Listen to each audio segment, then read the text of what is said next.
Hi everyone, I thought I'd take a real quick look at TrueSizer Pro and just some of the highlights of how to make it work. So I've got a simple design on the screen here. I just left clicked on it and it's selected, and I can now resize it.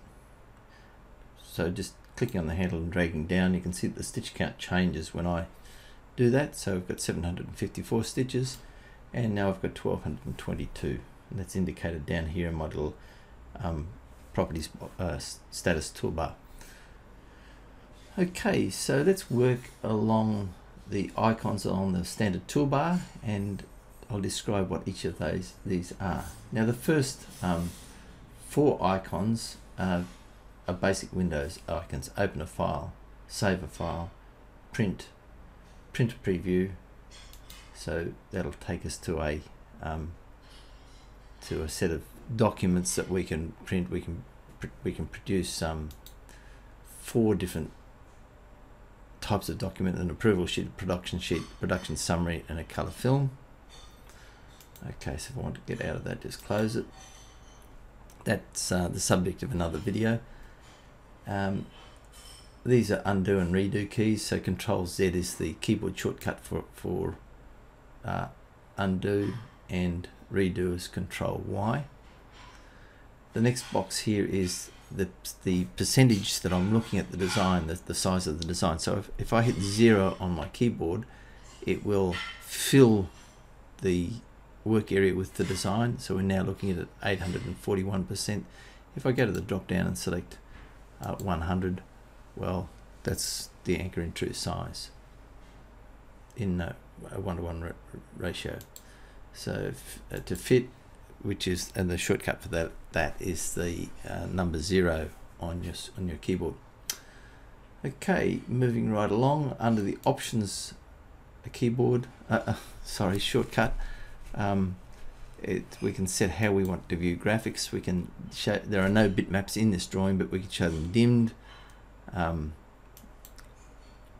We can show vectors, or we can show the wireframe. So there are none of those objects in this particular design, so it doesn't have any effect, but all of these things are controlled by shortcuts up here, which we'll get to in a moment. So grids and guidelines, that we can turn them on and off here on these icons here, but this is where we would change the properties. So if we wanted for some reason to change the horizontal grid lines so that they were 5 millimeters apart, that's where we would do it.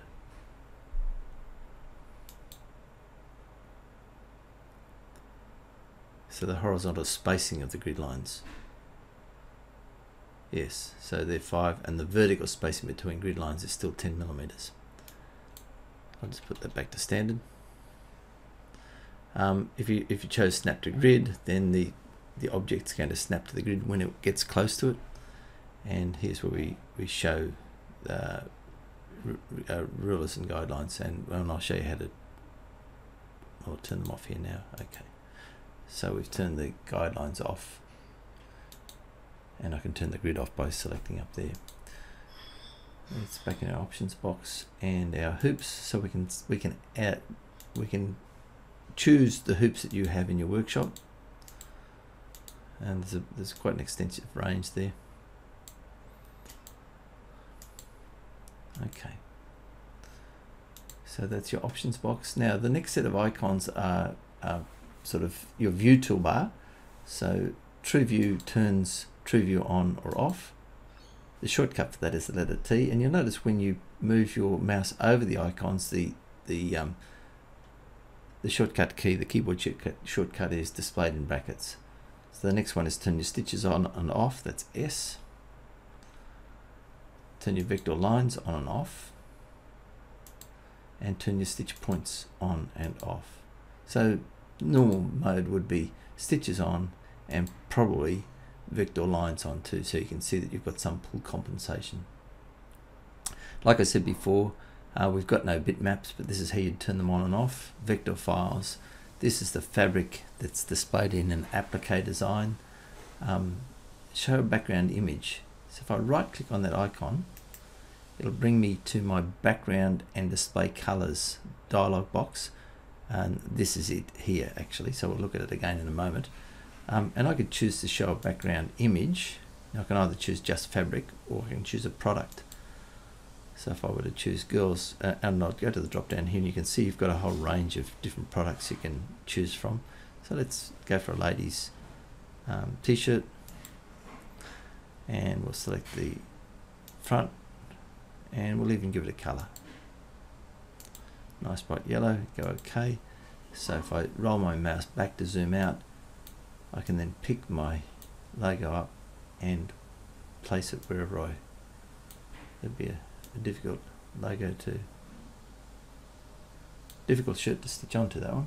But anyway, so that's displaying the logo on the shirt. Of course you can do all the resizing tricks that you want. If I hold the shift key down, it'll resize it from the center point. If I don't hold shift key, it'll just drag it from the left hand corner. Okay, so that's I right clicked on the display garments icon, and I'll come back and I'll turn that off, and we'll just show the background color. Okay, so if you had any bling, it would just turn your bling on and off. This turns your grid on and off, and like I mentioned a moment ago, if I right click on it, it would bring the dialog box up so I can set the size and that sort of thing. This turns your rulers on and off. Now you can put guidelines on your design simply by left clicking in the ruler area and dropping a guideline on. Okay, to get rid of your guidelines, just click in the head and drag them away. If you want to position them exactly, double click in the head and a guide position dialog will come up, and you can say, well, I want it to sit exactly at 55 millimeters. So here's a 0 line, so exactly 55 above, and that's where it's sitting right there. Okay, this is our slow redraw. So the slider here I can drag back to the beginning of the design or to anywhere in the design and start the movie to redraw. And that was a bit quick. I'll drag it back and I'll start again. So that's my speed slider.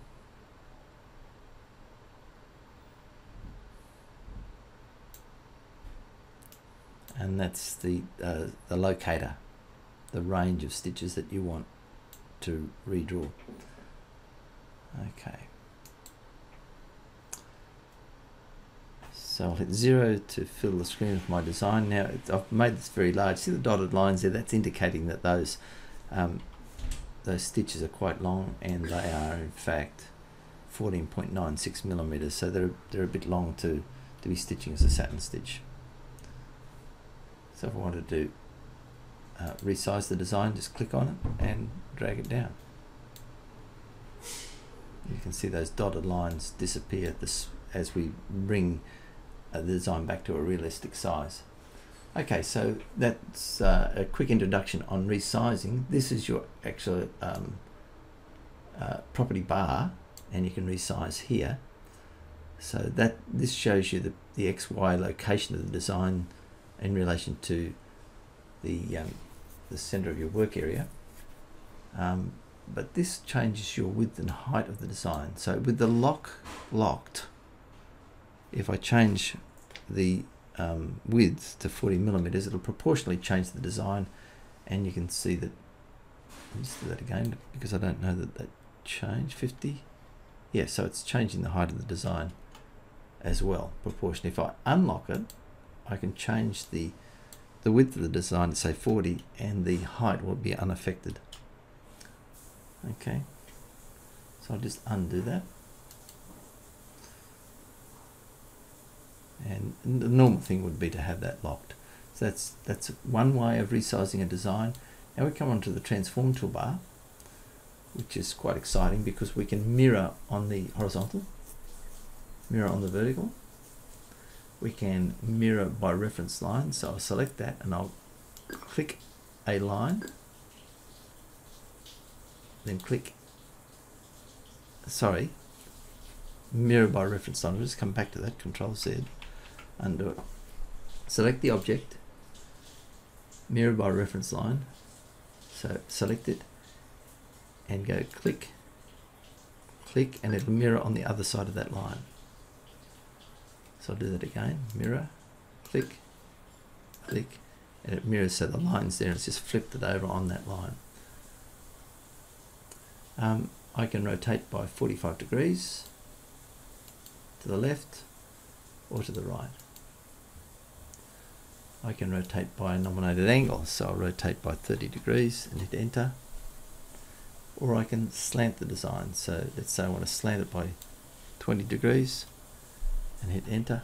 Bang, you can see it's skewed the design. So I'll just Control Z to undo those moves.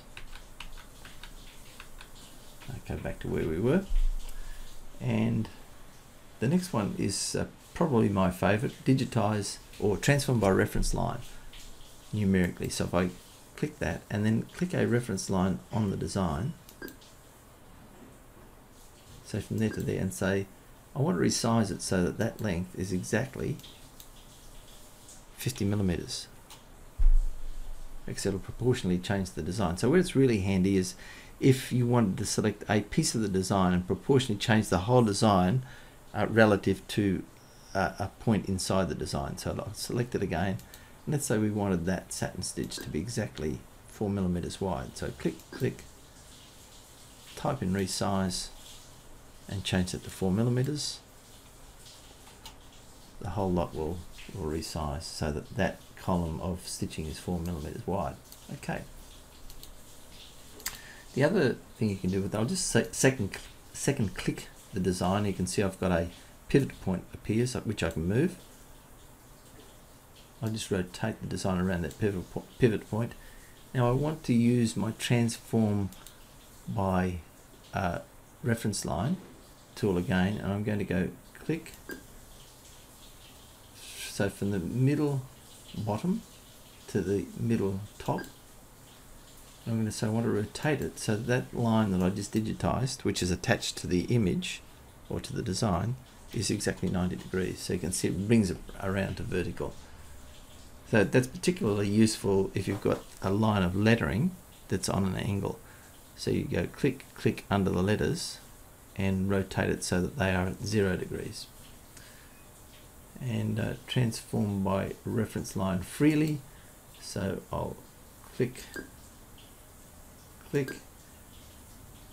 So I've established the reference line.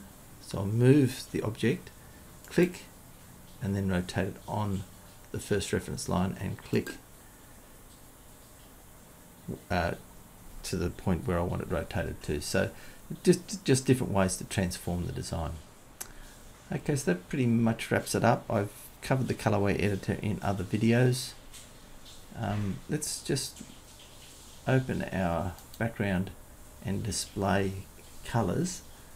This is where we change the background image. As we saw a moment ago, we could select just a fabric or a product, but I think this is important too.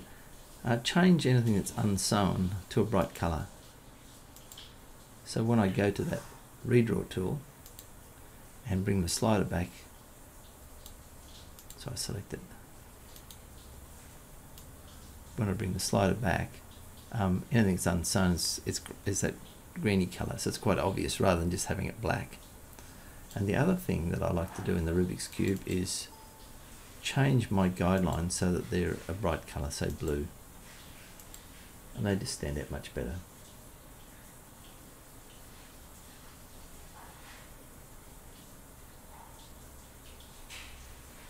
Okay, I hope that helps, and if you've got any questions, just email me. Thank you.